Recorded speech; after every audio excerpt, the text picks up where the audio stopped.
So thank you for being willing to do this with me. I really appreciate it. Oh, you're welcome. So let's see. Can you, all right, I have a list of questions here. I'm gonna try and stick by them, but if the conversation goes, I'm just gonna go with it, all right? Okay. All this. So can we just start with your name, age, where you're from, and the name of your business? Yeah, name is Dominique Smith. I go by Dom, but full name is Dominique Smith. Born and raised Dallas, Texas. And my business is, I have a few, but the one I started with was Free My Dream Entertainment. The next one I have is Free My Dream Holdings. That's my real estate. And then recently, Beyond the Booth Academy, which is teaching other people how to open their own salon or scale. Okay, that's great. So you have three main businesses, correct? Yes, correct. Sorry, I usually have my piece of paper in front of me, but thank you for. Oh, no, you're good. All right. So where did it all start for you? What made you become an entrepreneur? Honestly, I think because I got an early taste of being let go after working hard for a job. Mhm. So early on, I worked for a company named Michael Arts and Crafts, and I was a customer service rep. And at that time, I was part-time, but they told me that if I bust my butt, work hard, and so forth, that I'd be hired full-time, and basically that would be my career. So at that time, I didn't know what I wanted to do in my life anyhow. So I was like, oh, okay, so let me do this. And so Right. busted my butt 7 months straight, and they ended up letting me go like the week before Easter. They ended up letting me go. Oh, And no. so, yeah, it was like a Sunday. They let me go on a Sunday, and I cried my little heart out to my grandmother who I stayed with. And I said, I don't know what I'm going to do with my life because I didn't have another job, nothing lined up. I didn't have savings. I didn't have anything. And I sat around for a while and didn't do nothing, to be honest with you. And probably a couple months later, I was like, I think I go to college this fall. I'm not doing nothing. I go to community college. Ended up going to community college, discovered acting, had to take a drama course, Mhm. and discovered acting and writing, and fell in love with it. And from there, I ended up transferring to my alma mater, Sam Houston State University in Huntsville, Texas. Uh-huh. And that's where Free My Dream came about. Okay, that's great. So Uh, it just kind of started from not having a lot of opportunities. right. Okay. Um, when did you create your first business? Which one is your first business actually? Free My Dream Entertainment. Free My Dream. All right, and when did you start that business? 2011, year 2011. And so how was it starting that business? Like how did that go?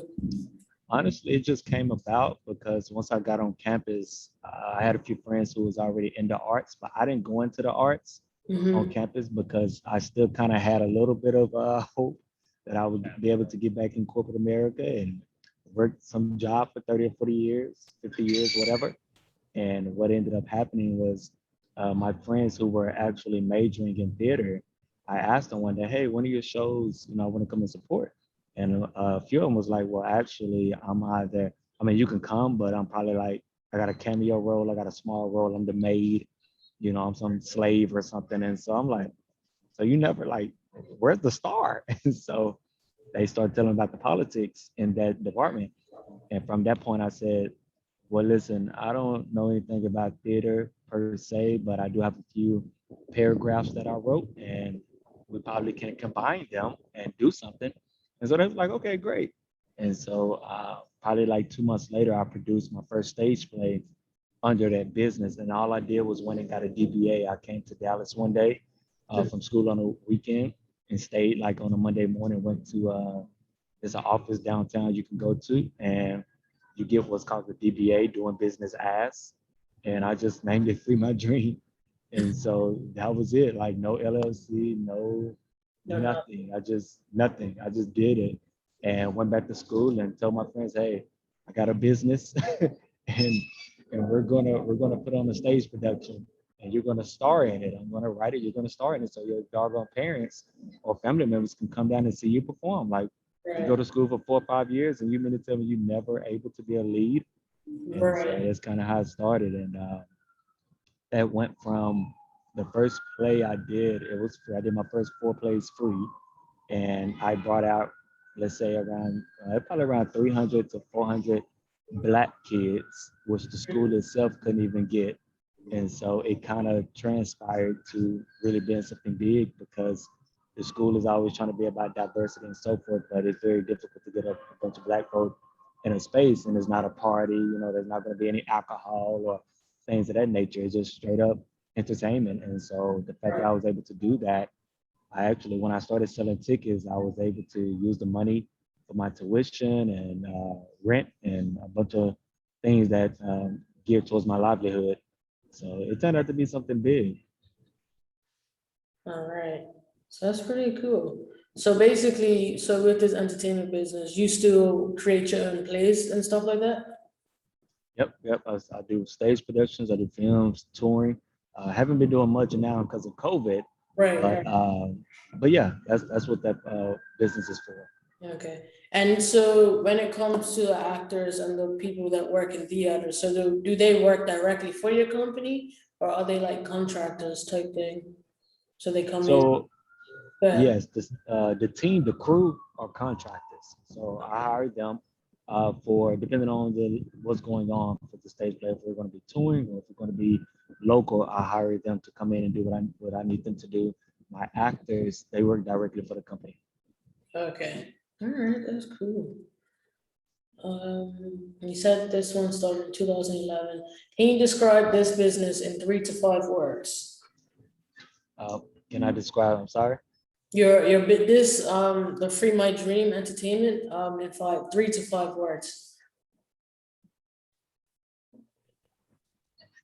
In 3 to 5 words, Yeah. I would describe it as I would describe it as like words alone or like a phrase. Or it can just be Word, words. phrase, whichever. Okay. I would describe it as motivational. I would describe it as freedom, and I would describe it as, well, I guess this is actually kind of a phrase, living life on your terms. Living life on your own terms. All right, Yeah. good. So where do you see Free My Dream Entertainment within the next 5 to 10 years? Honestly, doing more tours. So I want to do more tours with the stage productions, and I have a few films that I wrote, and the goal is to actually put them in some of the biggest film festivals in America. So it's only a handful, and so I plan to put the films that I've written in those film festivals to see if any opportunities presents itself as far as like producing them on a bigger level. Okay. So where can people find your films now, the ones that have already been done? On my website, so you can go to www.freemydream.com Mm-hmm. and click on entertainment. When you click on entertainment, it'll show you, it'll give you the menu and everything to go check out some of the films that I've produced that's out there, as well as the flyers and the people that's been a part of my stage productions that's out there as well. I've been able to work with some Hollywood stars, so it's been a journey and a blessing ever since starting. Okay. And you have T-shirts for this company as well, right? Yes, And yes, I have. that's all I had. Yeah, Spoke to you, yeah. So can you tell yeah. me about creating a T-shirt business alongside with this? Yeah, so to be honest, that's interesting too. So the shirts that we have now are actually fairly, I want to say probably 3 years old. I started with a different design, different colors, and I started like everything because I'm like, man, we're getting so much buzz and people want to support the company outside of the stage productions and the films. And so I told my business partners, I said, hey, let's come up with a line, a t-shirt line. And I mean, I came up with every color I could think of and the design. And what I realized is that people are not actually into colors with a loud design. So I think I purchased about 250 shirts and only 3 of them sold. And so I said, oh my God, what is the problem? Right. And I actually ended up meeting my fiance. She has a cousin who's a stylist. And so I ended up meeting her, and she said, "Well, I can tell you right now, your colors are fine, but your design is too much." And so I said, "Well, give me a design, like school me on this." And so she said, "Let's make it simple, and let's scale back the colors, and let's see if it works." And so that's what's out there now is the simplicity of just Free My Dream with a period at the end. Mhm. We did black and white, and I went and redesigned it and bought another 200 shirts, and they ended up. I'm sorry. It's okay. They ended up selling out. Ended Okay. up selling all 200. Ended up selling out. I said, "Oh, so that's all I had to do was not do a big font, not do a bunch of colors," and people bought it." I said, "Yeah." So Right. I just introduced a red shirt, which I haven't really promoted yet, but I just did a red shirt. That sold out instantly. So I'm going to bring back another batch this fall and introduce some sweaters Okay. for the upcoming winter and so forth. All right. Um, when did you see the most growth within Free My Dream Entertainment? You said, when did I what? I'm sorry. When did you see the most growth within Free My Dream Entertainment? Um, Probably in 2015 when I came back to Dallas. So when I came back to Dallas is when I saw its actual potential and what it could be.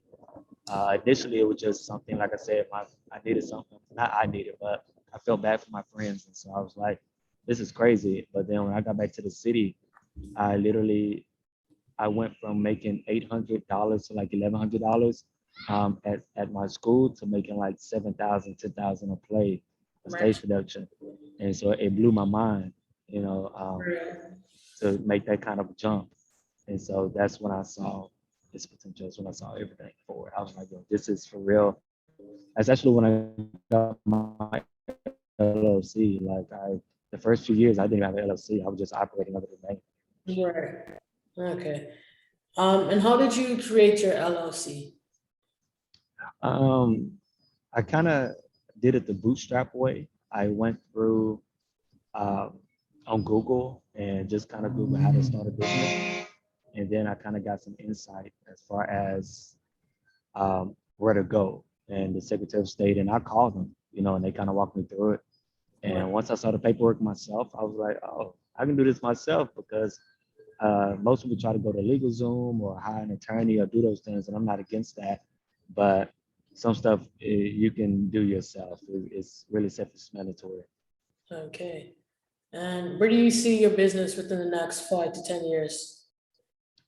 I plan to actually start back producing at the end of 2022. Uh-huh. Yeah, I plan to start producing and moving forward, just see what happens. Yeah, and I think we did discuss it. Yeah, I think, I'm sorry, I Yeah, no, apologize. you're good. I skipped a few questions, my You're bad. good. What's the biggest setback you've experienced? And how did you Uh, learn from that? What did you learn uh, from that? in 2013, I was homeless. At the top of 2014, I was homeless. And what I learned is be more responsible, be more intentional, and be conscious of what you expect for your life, what you want to see in the future. And so you can't live every day in that day. You have to plan, even though you can't predict the future, but nobody plans on dying that day. So if you plan on being alive tomorrow, then put some things in position in the event that you are alive tomorrow. Um, don't act like, hey, today is it, especially if you don't plan to make it yourself your final day, then put some things in position. And so that's what I learned from being homeless is just plan accordingly, take care of your finances, and be conscious of what you want to see for yourself in the future. All right. Okay, those next questions. All right, so you said you also have a real estate business, correct? Yeah, I got a real estate business. What's the name of the real estate business? You say what? What's the name of the real estate business? Free My Dream Holdings. Free My Dream Holdings, all right. So you pretty much just use Free My Dream for everything? Yeah, so you can separate it. You can use them. You can use it as a parent company, whatever makes sense legally.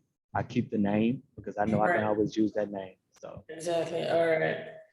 All right. So when did you start the real estate company? I started the real estate company in 2019. So 29. just fairly, still fairly new. Started in Okay. 2019, and it's because I got into some tax issues in 2017 where I owed the IRS like $5,000.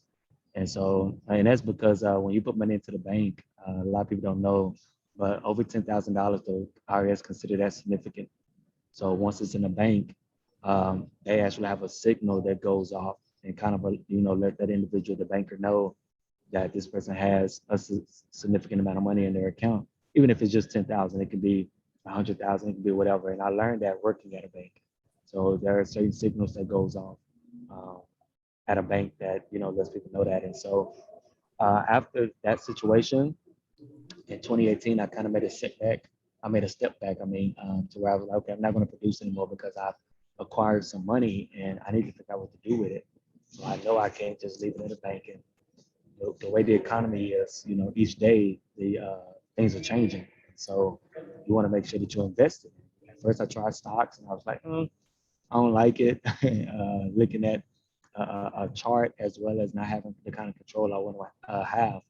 And so I decided to go into real estate and invested in learning how to do, how to flip, how to do wholesale or how to rent. And then I also learned how to do creative finance real estate as well. Just about making your money work for you. And as much as I love stage plays and film, I always have to show up to make my money. So that stuff doesn't work if you're not filming. Right. So you have a backup plan. Yep. Okay. You said right. You said how long? When did you see growth within your real estate? I know it's still new, but have you seen any growth within it? Yeah. This year I plan to pick up 3 more properties. The growth in it, honestly, is just kind of whatever you decide to do. So once you have the amount of money to either get a hard money loan and go pick up a ran down property, or use creative financing and pick up a property because somebody's doing so bad they just want to get out of it. You take over the mortgage or you buy the property.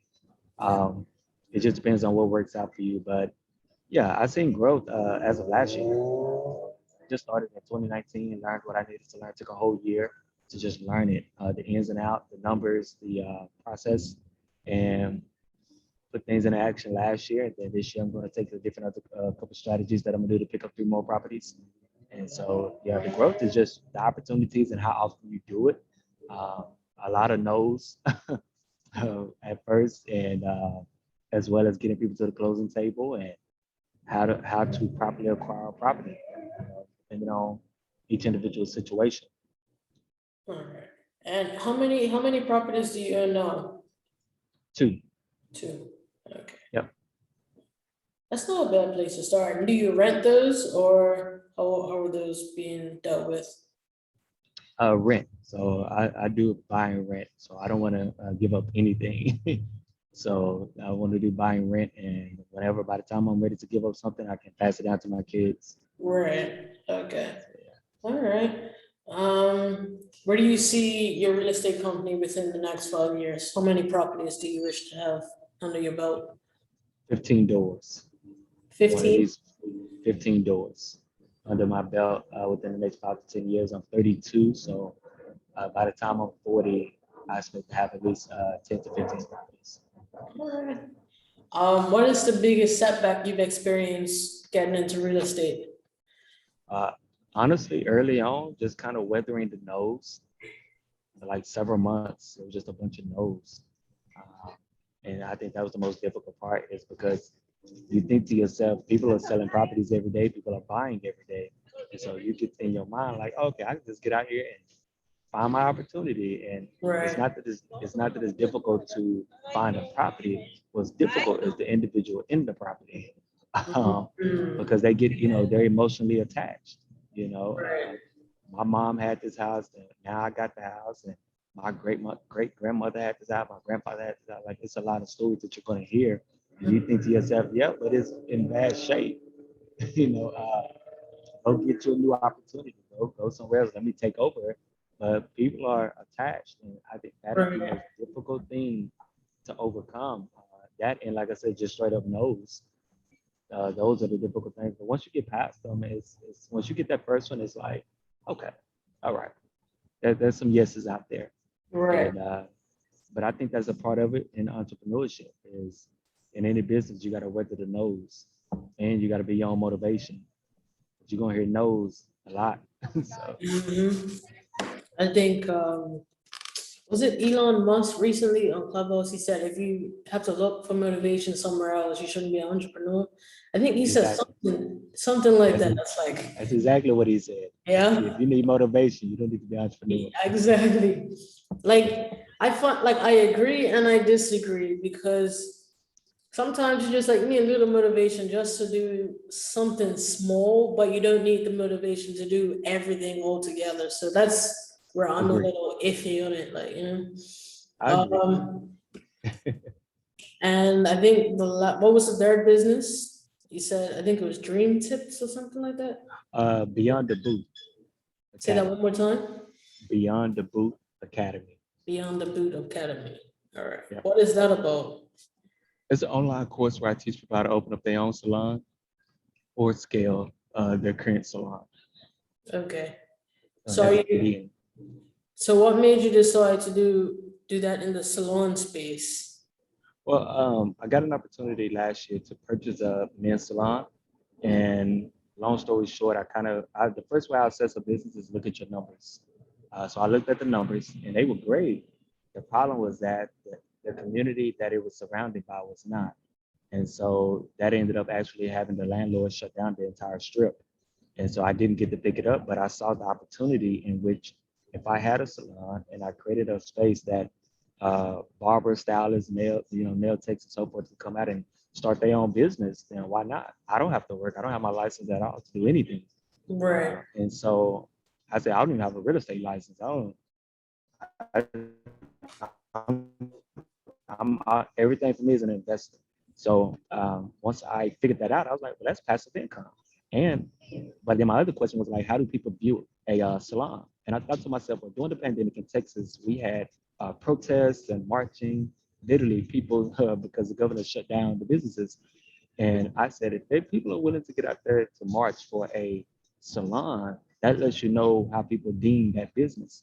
And so Right. because of that, I said, well, I'm gonna do it anyway. So I invested my money to open up my own men's salon.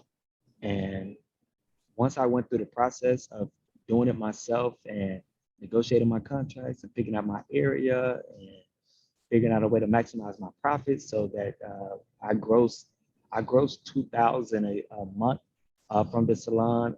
Net, I grossed another 2,000. So all in all, 4K from this salon, Right. which my competitors was only making money from booth rent. And I'm like, no, we got to get creative. And so once I figured out how to make more money from just not only booth rent, that's when I said, you know what, I need to teach other people. And so I Right. started another business called Beyond the Booth Academy, and I created an online course so that people can teach themselves. It's a 15-step, 45-minute video that go with the steps. Plus, it comes with a guidebook that walks you through the video so that you can take notes and all of that stuff, teach you. As well as I do offer one-on-one coaching. That's a little more expensive because that's my time. But I do have an online course that's a lot cheaper that people can purchase and just do it on their own. Right. Okay. So how is that going so far? How is that business working out? The business works good. So we started our one-on-one coaching last week. So I don't let anybody join after it starts. So it's working out good for those guys, as well as the online course has been purchased quite a bit because people just, they have hectic schedules and so they want to do it. So Right. it's actually been working good. My first month, I think I came across like a little over 100 hits, over Okay. 100 hits for that stuff. And so, yeah, it's Alright, been that's working out good. great. Yeah. And how would you scale that online course in the future? The only way I would scale it is just by offering more consultations and probably put it on crash courses. But the good thing about the salon business is that it's not going to change the setup. So people are Right. going to need it. The setup is very, very simple. It's just more so you got to get into strategy, and most people don't know strategy.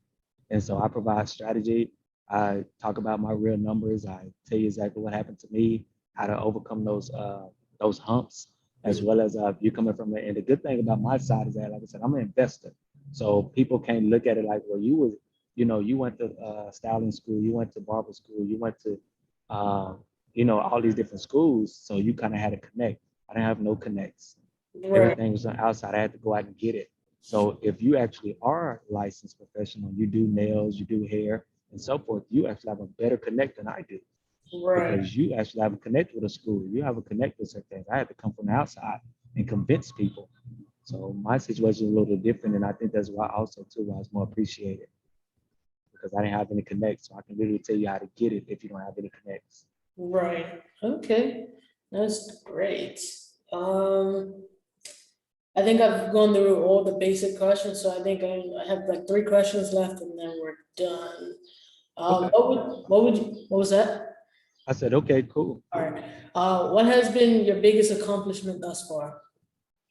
My biggest accomplishment, um, I would say the real estate. Real estate. That was the first thing I went into that was outside of arts. So Oh. arts had got really easy to me. I can do arts in my sleep. Um, but I think when you step outside your zone and you say, okay, I'm gonna go from like I'm a writer. So you gotta think a writer turn investor, turn businessman. That stuff isn't easy because people will put you in a box and they won't take you serious. But once you prove yourself, then it's like I can do this and I can do anything. Um, so my biggest accomplishment was just not leaving, but stepping outside of my comfort zone, going into the real estate to set up something for my kids. That's big for me because I live my life based on legacy, and I want my children to be able to say, my dad broke the generational curse. Right. That Okay. was my biggest accomplishment. All right. How has being a businessman, affected your family life or your social life? You got to harmonize. Ain't no balance. Because I could do business all day. Like my fiance, she tells me all the time, like you have to vacate more. You have to chill more. You got to do certain things and so forth. And so I said, well, this is what I love. I love business. I love numbers. I love figuring it out. And so I think it's more so of harmony. Like prime example, so I do business every day in something. Like I got partnerships and I got my own stuff. And so I do business every day, but between the hours of 3:30 and 7:30 is family time. Okay. So every day, no matter what, I'm dedicated, to my daughter, my fiance. I'm dedicated because you just got to harmonize with it. And the more I'm able to do that, I get, in the days that I can't, it's okay because I do my best to make it happen every day that we lock in that time. And that's Monday through Friday. So weekends, sometimes I try to chill. If they're here, like right now I'm by myself because my daughter's in Oklahoma, my fiance is hanging out with the homegirls, and so I get the chill time, which means for me personally, I get to read more, I get to do business. So that's kind of my thing. But tomorrow it starts back up again. So Right. Right. And what's next for you and your companies? what's next for me is I want to get into two types of businesses. I want to get into the transportation business, and I want to get into some nonprofits. So I got a couple partnerships. I'm working on a couple nonprofits that I can't wait to launch later this year with my partners. But for me, the next business I want to get out into is transportation, trucking, and I actually have a ride sharing mobility company that I haven't released. So I've been having that for like a year, and I haven't released it. I just locked up, the business side of it and everything, and got my prototypes in, and so hopefully we'll see if I'm able to launch my scooters. So it's ride sharing scooters. Okay. All right. That's great. Okay, so that's all of my questions. Do you have any questions for me? No. So let me ask you, I guess, about your business. So how did that come about? Your plans? So basically I started with the Instagram page, SR Black Excellence Club. And I just wanted to create something that I didn't have growing up. Basically, a page that's dedicated to showing Black entrepreneurs, Black business women and men, doing whatever they're doing in their life, as long as it's something that's, what's the word? Positive, right? Yeah, So, right. positive is the word. So, and that's why I created the Black Accidents Club. And then I got into designing t-shirts for this, for Black Accidents Club. And I was like, you know what? Why not just have a clothing brand of my own, you know? So that's where that went. And I think that's why I had actually messaged you, because I saw your Yeah. shirts and whatnot.